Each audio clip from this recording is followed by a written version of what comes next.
d'hiver. On s'attendait à une saison noire au pays de l'Or-Blanc, mais ça n'est peut-être pas la catastrophe annoncée. Eh oui, parce que malgré la fermeture des remontées mécaniques, certaines stations affichent un taux de fréquentation de l'ordre de 60% et comptent sur les réservations de dernière minute, d'autant que beaucoup d'entre elles ont su diversifier leurs offres de loisirs. Carole Ferry.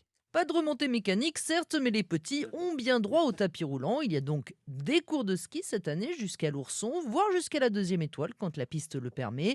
Gros succès pour le ski de fond qui a déjà fait son chiffre d'affaires de l'an dernier. En plein boom également le ski de randonnée. On monte en pot de phoque et on redescend à ski.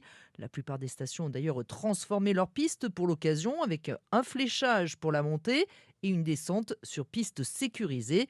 Plus original encore, le ski de joring.